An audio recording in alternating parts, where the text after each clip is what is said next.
Hey guys, Dan the Wolfman here, Karate Go Jiu-Jitsu. We just did like 30 minutes. It's only their third class. It's only their second class. We did some basics punching, but I want you to learn the details. It is worth it, even if it seems a little boring, to get the details. And we did Need Osotogari, where you can actually go into an armbar. So a looking up at the ceiling, Juji Gatami, armbar, most people just teach one and they don't really explain it. Really, there's three. But I've made up another one that's super good for the street. If you do an armbar on the street, because you're also choking them with your feet. So you don't have to break the elbow. Because a lot of people teaching jiu-jitsu for street defense, I have the highest rated self-defense instructional out of all these like jiu-jitsu guys, Brazilian jiu-jitsu guys. You don't necessarily want to go to an armbar because then I'm there. And if you're unwilling to break his elbow, the guy might get a knife and stab you. His buddy might run up and kick you. He might decide that you're just holding him in a cross armbar to bite my leg, okay? Like, that's not awesome. It's not it is a control position, and you can use it. If I'm doing an armbar on this arm to strip, like, wrist lock him, get a knife or bottle out of his hand, yes, it's kind of a control position, but it's more a kill position. You usually don't want to armbar unless you're willing to take it and break it. My way is a fourth way, Bmech armbar, biomechanical armbar. It's harder to defend because I biomechanically lift his shoulder and I'm choking him with the feet. So I'm like, dude, are we done? You got to give up, and he's not giving up. I have the choice of choking him out with my feet while I'm hammer fisting his face and making him go lollipop, go to sleep. Okay, so basic armbar after you throw someone. When you're playing nice jiu-jitsu, the guy's often on his back. From the knee to Osoto, we're typically landing some kind of hook in here where I have his arm, he's on his side, I bump his ribs with my weight on the way down with my knee, and then I take the armbar. I can take an armpit armbar there. We'll just talk relax. Regular Juji armbars. Here, so a short armbar. The short armbar, I kick this foot up, I go over him before, and you're okay there, right? So, I'm going to be landing, relax, here and here before I sit down and I go back. I'm not worried about the arm now. But this is the short armbar position, okay? Short armbar is only for quick kills. When I say short armbar, what I mean is this foot, this shin is trapped under his rib cage and armpit.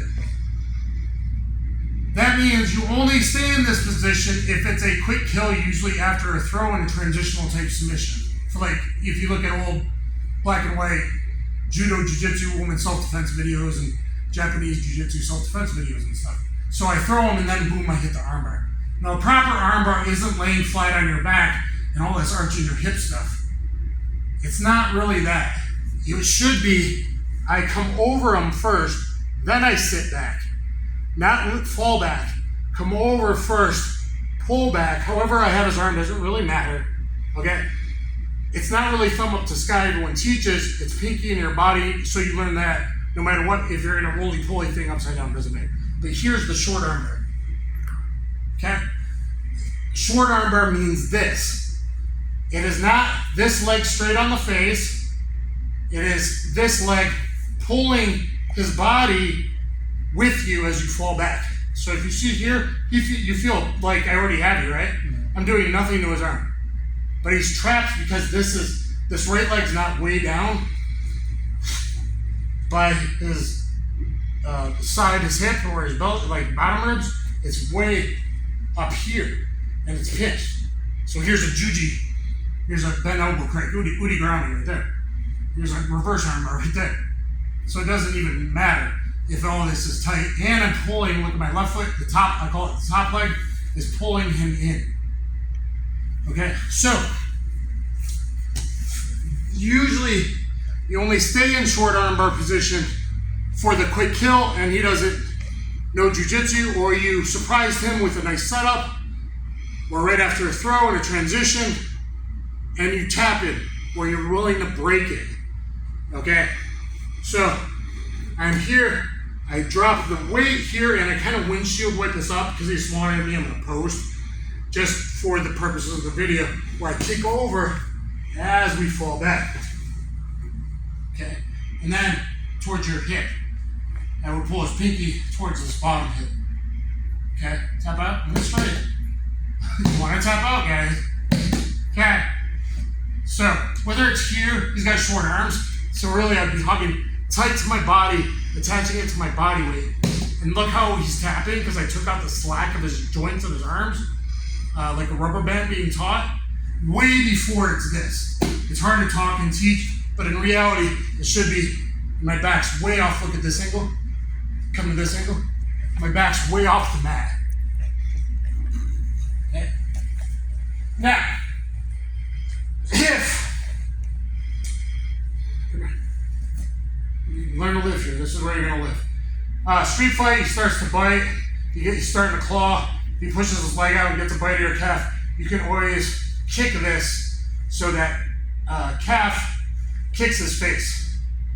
Okay? Boom. But then you're usually here to control him, to pull him with you. If he knows jiu-jitsu, and he's good, he's going to hitchhike or escape out of this. So you would be controlling this, then this foot kicks over, comes here. Now ideally, the next position, give me your arm, don't be a dead fish. Ideally, the next position is this leg is here in a cross armbar. If this isn't straight, I am still heeling in here and I'm heeling in here to control him in me. Here's my armbar. So that's the next position. So if you get a guy, and now I got your arm, grab your hands together. Like you're defending an armbar. However you're gonna grab. Okay. Now, I don't want him to somersault out, backwards, or to hitchhike or escape.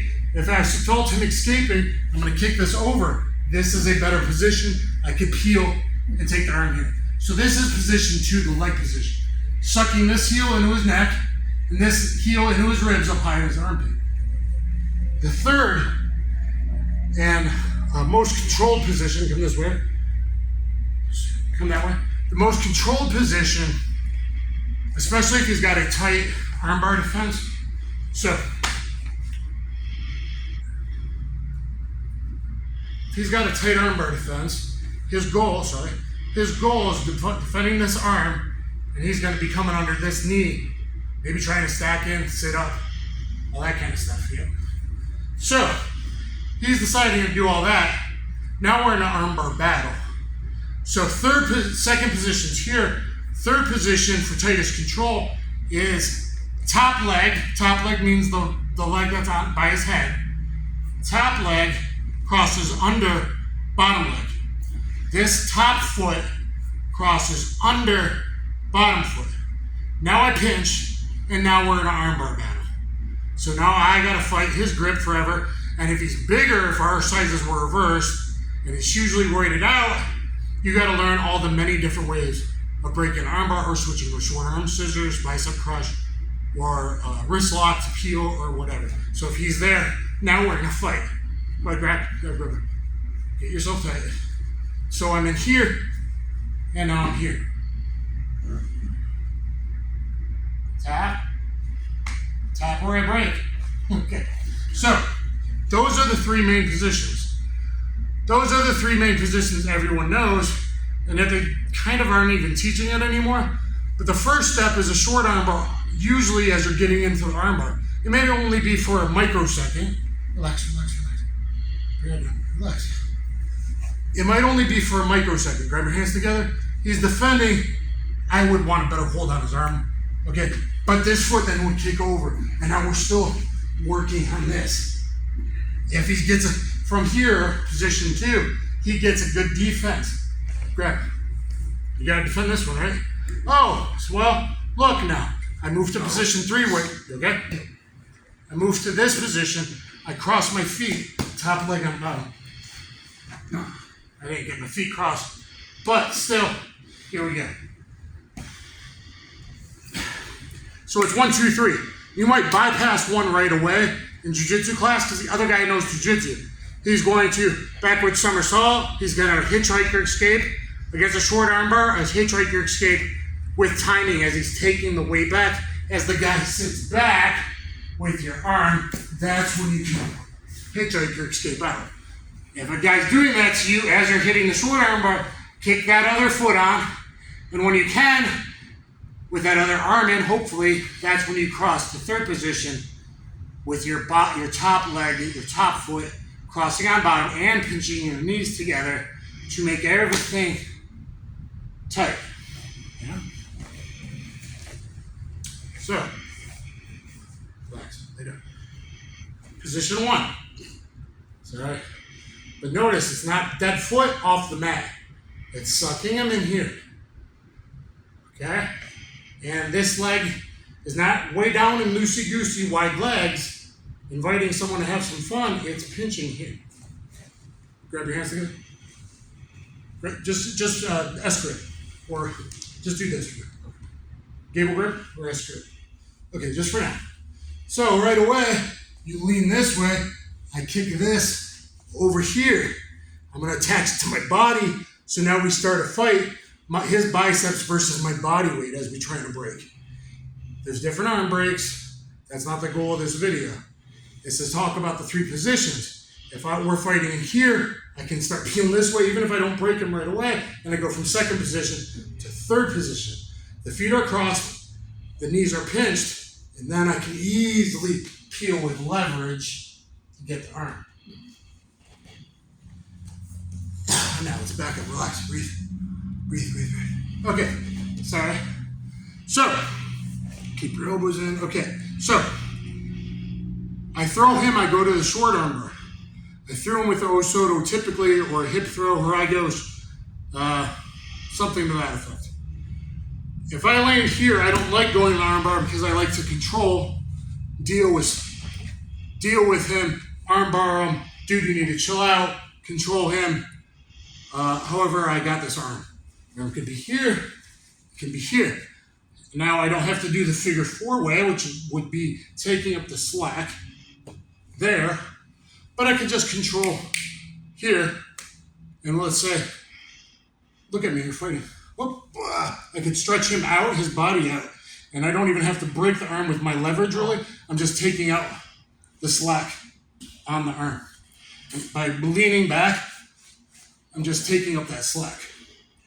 Okay, if he bends to defend, I start Udi Garami. But I can control and I can disengage. If you do take an armbar on the street, you should be willing to break it right away. There's legal ramifications to that. Bad legal ramifications to that, unless the guy had a weapon or a huge disparity of force in other state laws. But jiu-jitsu guys, blue belts, are like, never win with an armbar. I wanted to look cool on Instagram. Now you have a dude in an armbar that's willing to maybe bite you, stab you, whatever to get out. So if you're not willing to break it, you shouldn't be there. But if you do, my version of the armbar, okay, instead of taking the short armbar, now make sure you can see this angle. I'm going to kick. It's hard, guys, because he's smaller. I'm going to windshield wiper this leg up as I'm controlling here, attached to my body. However, I got his hand gripped. I could have his wrist. I could have a deep hook on my hip bone. I go over here. Okay. Now, can I armbar? What about my feet? Are you feeling that? So, by having this, not only is this a better armbar, a little harder a lot of the counters, because I'm lifting his shoulder, which takes out slack in the arm and stops some of the defenses in hitchhiker and everything else, because I'm biomechanically lifting the shoulder. But by this, relax, I get him here. So this ball, like a front kick, sorry, it's not in your face, it's front kick, ball of the foot on his right artery, this on his left artery. And so if I don't want to break this elbow, I can just control him. Hey, let go, he's got a knife and bottle in his hand. If he's got a knife in his hand, I'm breaking it. Bottle, depends, it might be a drunk uncle. I can still choke him out with the feet. Okay, so I call it the Bmech armbar. Sorry, one more time. This is the end of it. So, instead of just a short armbar, after throws transitional armbar, it's no harder to get into. I'm just here, and I'm going for my short armbar style, but I windshield wiper it up even more. Okay, so I could have a deep hook on my hip. He could be grabbing my gi after the throw to slow himself down. Whatever the situation is, I can kick this up, go over him first, then back. There's already the armbar. But if I'm not willing to break it, which actually you should be able to do like this, but I got the feet. Are you feeling an actual choke there? Yeah. So I got this artery for sure, and I'm usually getting, I almost always have this artery, right? And there's enough pressure here if I got halfway with my heel on the other side. Is that kind of what was happening? Yeah. And we got a size difference here, so it looks a little strange, but I'm still almost always front kicking ball on my foot here to that artery, sorry. Here.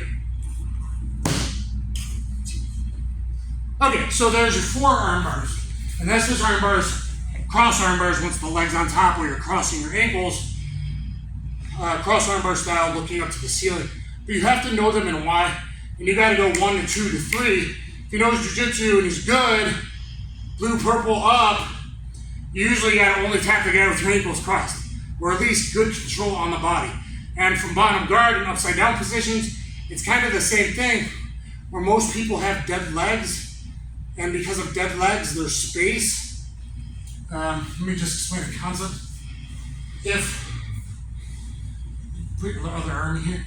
Give me, yeah. So if I'm trying to armbar him like this, look how long my feet are off the ground. Okay, that's dead space. Of course, there's space for him to get under my knee and to stack into me. Can you try to roll this way? Roll me upside down. Big strong guy, keep going. Come on, get your knees. And he picks you up and he slams you and he gets out and he pulls that arm out and then he punches your face. That's all because of the space issue of the legs. So even from a bottom guard position, which we're not really going to focus on today, but it's this leg and this leg being high on him instead of I should be